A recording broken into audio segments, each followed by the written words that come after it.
CBSE Class 12 Math. It's a video solution to the sample question paper given by the board for the board examination to be conducted in 2021. This question is from the chapter Linear Programming. The question had two parts, 38A, 38B. Internal choice existed for it. We had done the video for 38A in a separate video. You can check out the playlist and get that video. This is for part 2. We got a solution to this. This question 38B, the second internal choice, has two components or two parts to it. We will solve both of them. Let us start with this. It is actually an easy question. It is an easy question for the simple reason the feasible region is given to us. So, life becomes so much more easier. Typically in a linear programming question, the difficulty comes in correctly arriving at the feasible region and the corner points of it. This question has actually given that to us. Let us get started.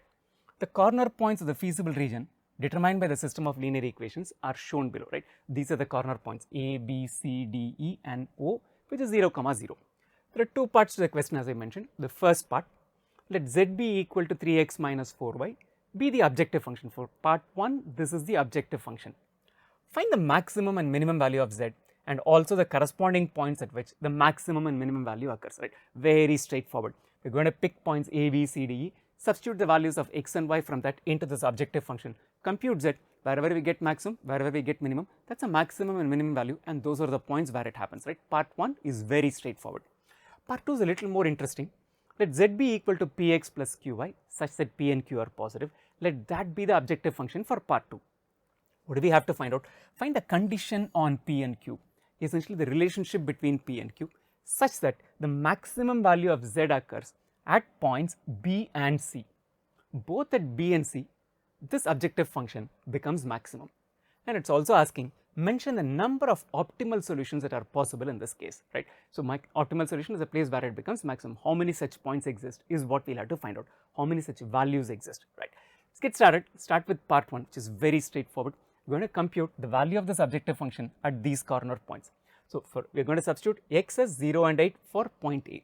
So, 3 times 0 minus 4 times 8, 0 minus 32 is minus 32. Run through the same exercise for the remaining 4 points. So, in this case it is 3 times 4 minus 4 times 10, this is 12 minus 40 which is equal to minus 28.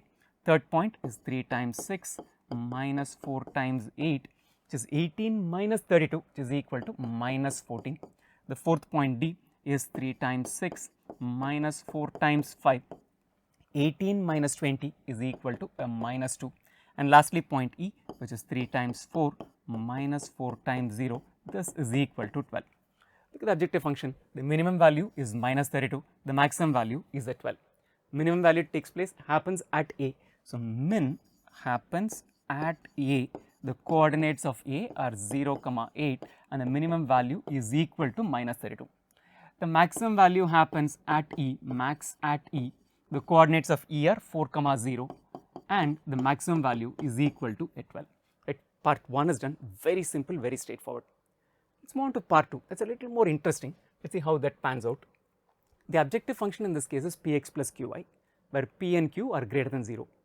What do we have to find out? We will have to do two things. One, we need to find out the condition on p and q, the relation between p and q, such that this objective function takes its maximum values at b and c. So, let us compute the value of this objective function at b, right. At b, the coordinates of b are 4, 10. The objective function z will become, substitute x as a 4, so it becomes 4p and y as a 10, so that is going to become 10q. So, this is the value of the objective function at b and we know its maximum at this point. Similarly, let us find out the value of the objective function at c. The coordinates of c are 6, 8. The value of the objective function is essentially px, in this case x is equal to 6, so it is going to become 6p plus y is an 8, so qy which is equal to 8q is what we have, right. So, this is the value of the objective function at c. We know the objective function becomes maximum at both b and c, which means the objective function's maximum value is going to be equal at b and c. So, let us equate the value of the objective function that we arrived at in these two parts. So, 4p plus a 10q is equal to 6p plus 8q. Take q to the left hand side, take p to the right hand side, you will get 2q is equal to 2p, implies p is equal to q. This is the condition on which this is going to work, that the maximum value of this objective function happens when at both b and c. how many such values of P and Q are possible, optimal values are possible? Infinite values are possible. P equals Q can be at when both are 1, both are 2, both are 0.8. So, infinite such possibilities of optimal values exist, right. Pick P is equal to 1 and Q is equal to 1, we are going to get some value, which is going to make it as 14. Make it as 10, it is going to be 60 plus 80, which is equal to 140. So, how many possible values exist? Infinite number of hundreds of such values are possible. So, infinite optimal values are possible. The condition is P equals Q, right. So, the second part required a little bit more thinking. It is not the normal substituting the value and getting the answer as it happened in part 1, right. Linear programming is an area from a chapter from which you are going to get a very long answer question. So, be thorough with it. It is a very easy chapter, especially in questions where you will have to find out the corner points, the feasible solution. It is again straightforward, but if you practice about 7-8 questions and understand how to go about it, even if you solve just the exercise questions that are given in the NCERT textbook, you should be able to get all of these questions right. Best wishes for your board examination.